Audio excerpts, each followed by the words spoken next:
Hey Steelers Nation, it's Joe Rocky of the Pittsburgh Syndicate. In this episode, we're going to recap the weekend that happened out at Latrobe. A lot of awesome things. Kenny's ball placement is going through the roof. His development with Pickens, that's going to be the first step of today's episode. The second thing we're going to discuss is an update that we got on the defense. The defense has been tearing it up this year, but we don't really have a whole lot of great footage of it. We actually have a great clip of it today and talk about some of the good stuff that's happening there. The third thing we're going to break down in today's episode is the updated depth chart that was released yesterday. And then the fourth thing is going to be a follow-up from some of the comments we were getting about the Kendrick Green pulling plays. So let's start here with Kenny Pickett showing some extreme maturation entering his second year. Again, the second year is when you show all of the massive growth that we're going to see in the NFL. And the thing that Kenny Pickett does not get credit for, which is shown greatly in this pass to George Pickens, is his ball placement and timing is getting elite. I'm not saying good or great, elite. He is putting the ball right where it needs to be, where his guy has a chance of catching it. And if this ball placement was done by someone like Aaron Rodgers, people would be all over it. It would be on the front page of every single SportsCenter episode. But Kenny's not getting the love and credit he deserves at this point in time. I believe that's going to change. By year's end, I believe that he's going to be recognized as better than Tua, better than Carr, in the same realm as Cousins, which puts you at the bottom of the top 10. And for your second year, there's nothing wrong with that, but that's also not the ceiling either. He has the potential of going to the top of the league and back. Do I think he's realistic to be Mahomes this year? Probably not, but there's no reason to say that he couldn't be right there eventually, especially at Joe Burrow level. They're very similar in the way that they throw the ball, very timing based and putting it in the right spot. And we see right here with this great pass to George Pickens, it's showing. The second thing that I really want to highlight about this is about Pickens himself. Obviously, the camera is focused on him. We see that he's evolving a deeper route tree.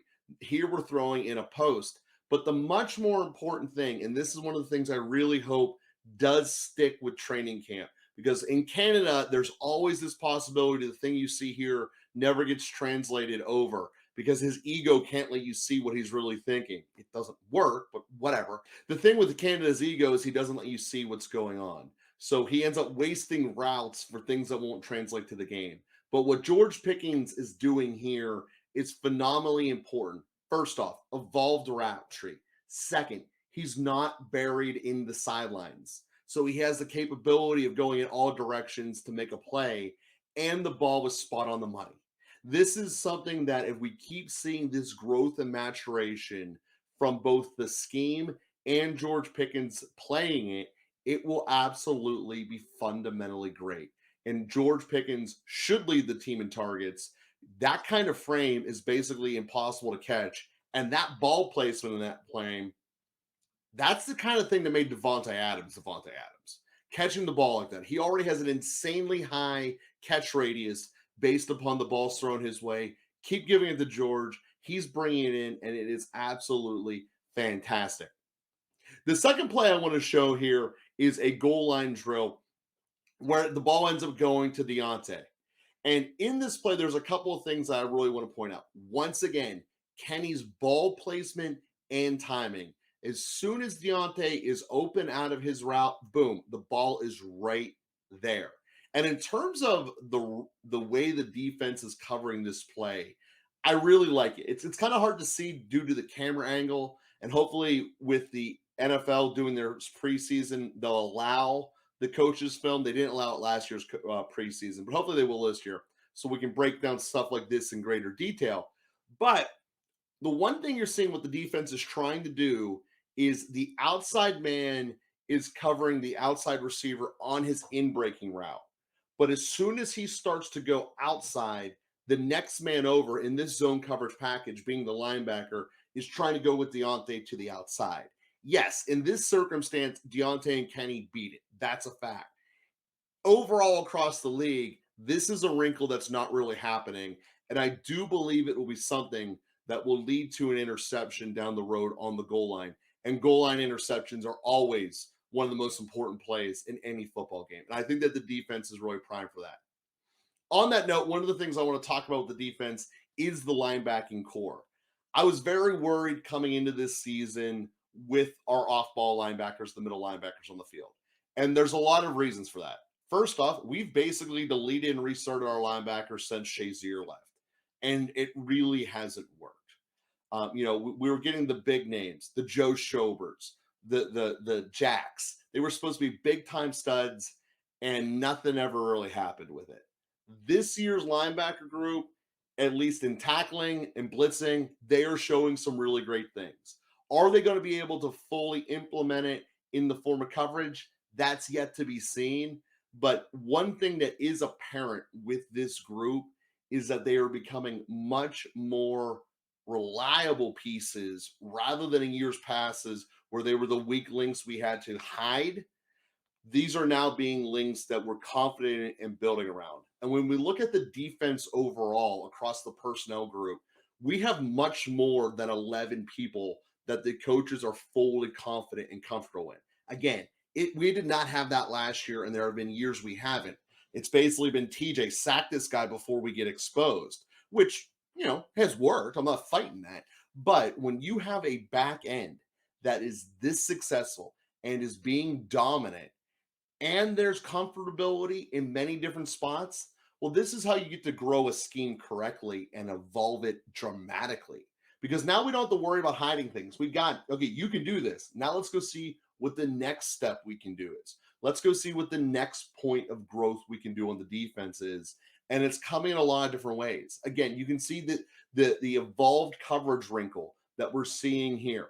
And again, this is going to work great for all of the in and out goal line stuff that people see against us with quicker receivers. It's also going to work with people who try doing rub routes, because as you're doing the rub route, you're actually switching the person who's going to be doing the coverage. You don't have anyone to rub because the defense has acknowledged you're trying to do this, and we're just switching the coverage personnel. It's a great way of going about it. Very hard to pull off to have a linebacker cover the outside, but if it can be done, it's going to be something that's going to put a wrinkle into the NFL that, at the end of the day can be incredibly successful. The next thing I want to highlight here is the defense is bringing down balls. This is Mark Robinson here picking off Mitch Trubisky, which, again, Mitch Trubisky is getting picked off a lot. It's a fact. And I do believe that there's going to be an unknown battle, but I do think that when push comes to shove, that there's a very good chance Rudolph ends up being the backup. We'll see how it goes throughout the preseason reps and all that, but Trubisky is not looking as good as Mitch, and despite the fact that he's with the better unit. That Mitch Trubisky is going against the twos, while Rudolph is going against the threes, that's a fact, but still, ball placement's ball placement. Where are you putting the ball, bro? And when we look at this pass right here to Connor Hayward, it's in the wrong spot, and Robinson just literally steals it off of him. So this is one of the things that's actually making Kenny stand out greater. The ball is being exactly where it's supposed to be with Kenny, and the receivers are able to adjust to it. This pass is being thrown to Connor Hayward. You can tell that Connor's trying to adjust to it because it's in the wrong spot, and it opened up an opportunity for Robinson to take it. Now, Robinson obviously being very artistic, aggressive, we love all of that. That's exactly what you want out of your linebackers and your team. And this is really, like I said, a defense that is shaping up to be fantastic. And up and down the depth chart, there are just great things happening everywhere. The third thing I wanted to address in today's episode was the Steelers just released their first depth chart, and great news for the people of Steelers Nation that are ready to finally cut off the legacy of the Switzers and the Oshevskis, because it is clearly showing that Austin is in front in kick returning and punt returning. And overall, when you go total depth of the wide receiver room, Oshevsky's like ninth. And the likelihood of him making the team is very little. So when you're looking at the receiver depth chart, Boykin is making the team as the special team extraordinaire. He's probably the last receiver to make the team. So anyone behind him is going to be in trouble, which clearly Oshevsky is. Now, the one thing that we want to make sure that we know going forward is that, does Austin become a tackle? I'm going to do a complete episode just about that down the road. But the thing that's important for the depth chart knowledge at this point is, it looks like we're going to be rid of Oshevsky and we're going to get Austin, who's a complete and utter letter grade better in everything that Oshevsky did last year. Austin is better by at least a letter grade. Now, I'm going a little long in this episode, but I wanted to make sure that I leave a moment to discuss the Kendrick Green play that is kind of taking over Steelers Nation from a couple of different angles. If you haven't seen it yet, Kendrick Green, center, by the way, wearing 53, is in the slot, pulls across the formation, and just absolutely blows up a defender who's not ready for him to be coming. So I want to translate this to some facts that Canada has shown over his tenures being as being the offensive coordinator here. We always get eye candy during the public part of training camp that never translates to the field. I believe this to be one of those examples. And there's a lot of fundamental factual reasons why. Yes, it looks really awesome coming across, blowing someone up.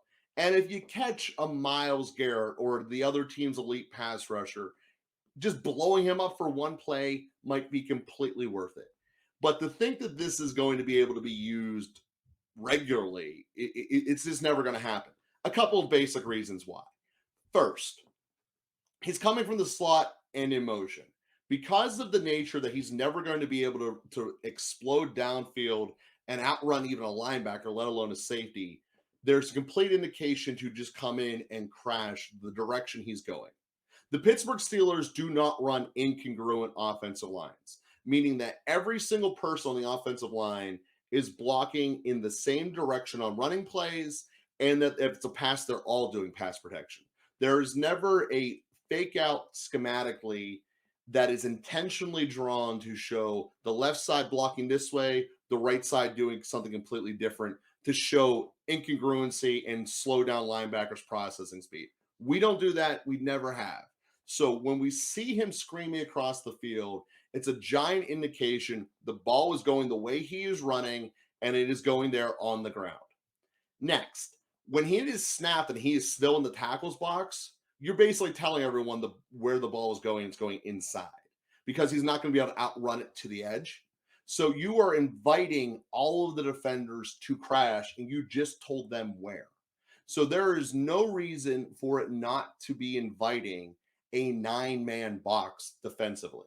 In fact, if you're not doing that defensively, you're doing malpractice. And that's counting double coverage on the backside receiver for the inevitable play action that he thinks he's going to be cute throwing over the top with. But here's the thing. It's not going to work because as you keep putting that many players in the box, it doesn't matter how good Warren is at sneaking out of things, which he is. I mean, this is not criticism on Warren. It's a schematical failure. Creating an 8-man box to run into is flat out bad football.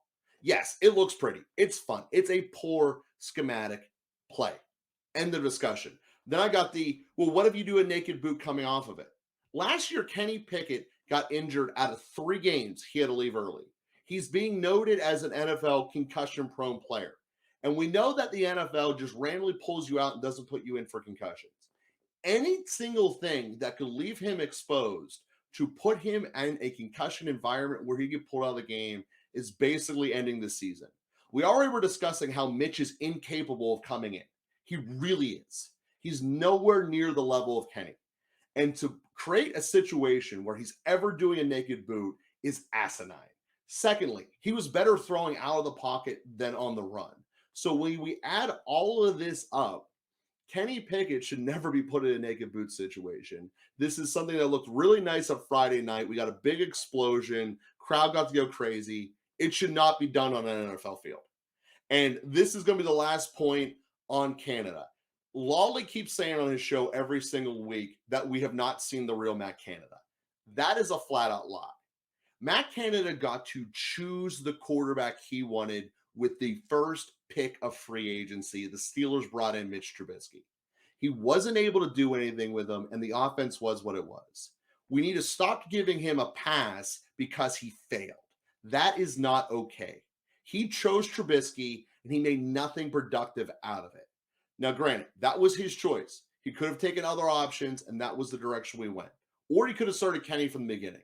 The bottom line was, don't act like Kenny or like Canada didn't get to show what he wanted. He did all of his same things that never translated into a game last training camp. McFarland running around like crazy, 2 running back sets, never translated into the actual season. And this is the big fear that I have of getting hyped up about the offense. The defense is amazing. They're going to be doing this. They're going to be flying high and taking the ball over and dominating. The Pittsburgh Steelers, I believe, are in an absolutely great spot. Kenny Pickett is putting the ball exactly where he needs to, showing the possibility of elite level growth and elite level talent in the not too far distant future. George Pickens is showing hands and route running ability that looks like he can make him better than Diggs and puts him immediately in the top 5 bracket of wide receivers. And as long as we're giving him the ball, it's going to work. So Steelers Nation, there's a lot of brightness in the future as long as the scheme doesn't get in the way.